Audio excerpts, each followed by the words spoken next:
Hey, what's going on? So, in today's story, Tennessee Republicans vote to make drag shows felonies. And if you aren't familiar with what a drag show is, or just drag in general, so drag is like a form of entertainment performed by drag artists. And if you don't know what a drag artist is, if you haven't seen RuPaul's drag show, it's typically hosted by the queen. The queen is a person, usually male, who uses drag clothing to imitate and often exaggerate female gender signifiers. So as you can see in this picture, I think that's RuPaul. If I, but I don't really know who's who. But pretty much, you wear weird clothes, very colorful clothes, and very exaggerated features, very long nails, very weird makeup, and typically in these shows, people are just parading their makeup and their whole getup on on what I assume is a stage, and I think they do like dances and they have like typical stuff you would see in like a talent show or a fashion show, except it is men dressing up as women. So let's see here. Tennessee is just one procedural vote away from becoming the first state to effectively ban public drag performances in state, setting the stage for a potentially precedent setting free speech battle in courts. On Thursday, Tennessee lawmakers officially passed joint legislation to create a new felony offense for anyone engaging in adult cabaret performances. I think the important part of this is on public property or in any location where the performance could be viewed by a person who is not an adult. So this is mainly a bill to stop children from seeing these drag performances.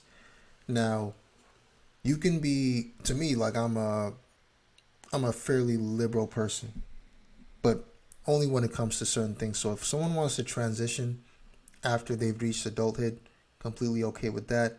If you're doing it as a child, I think you should probably wait until you actually develop your brain. And I think to me, the moment when you become an adult is 18. That's when you're allowed to join the military. So I think, yeah, you should be allowed to have your own agency to transition if you want to. So this is kind of compounded with that issue where we're exposing children to cross dressing at a very young age, that they're very prone to be confused. And I think we should just allow kids to not have confusing thoughts.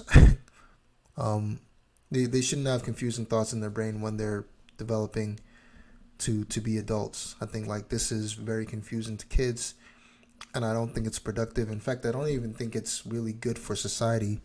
It's almost like, child pageants. I'm not for that either. I think we should let kids actually develop before they, even indulge in this type of behavior.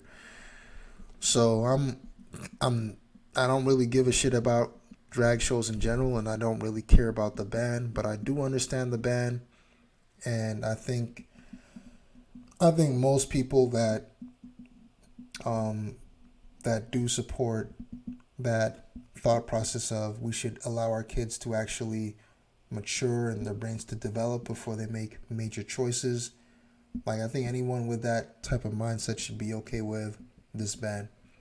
But if you don't, if you think, oh, let our child transition early, let kids have more agency, I think you're going to be against this ban in general. So, entering the 2023 legislative season, at least 26 bills have been introduced by Republicans, signifying a larger crackdown by conservatives amid moral outrage over events like drag story hours at public libraries. That's, when a person in drag reads a book to children, which conservatives have major problems with. To me, I don't give a shit about that. It's just a person reading a story. Who cares if they dress up?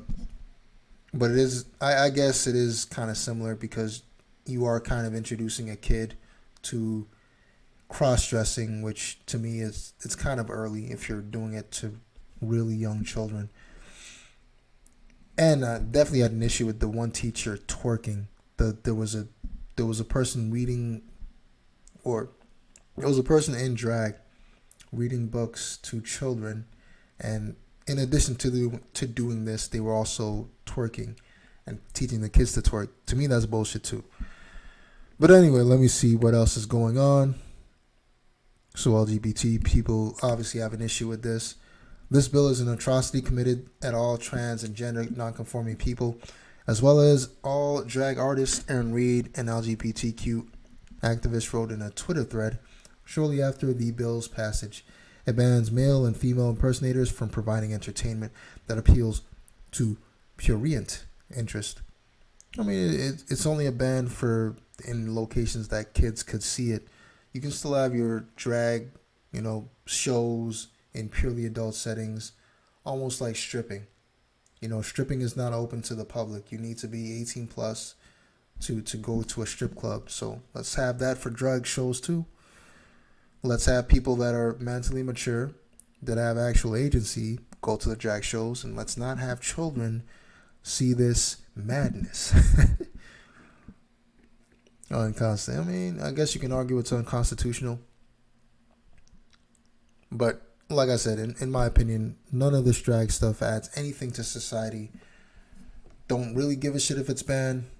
And I support kids not learning about this shit at an early age. Like, that's very confusing. Like, I don't even know if my brain was capable of processing all this madness when I was that young. And I don't think we should put kids through that extra craziness when they're young. Like, I think we should allow their brains to develop. Once they hit 18, they have agency. Then they can check your shit out. But anyway, that's it for me. Peace.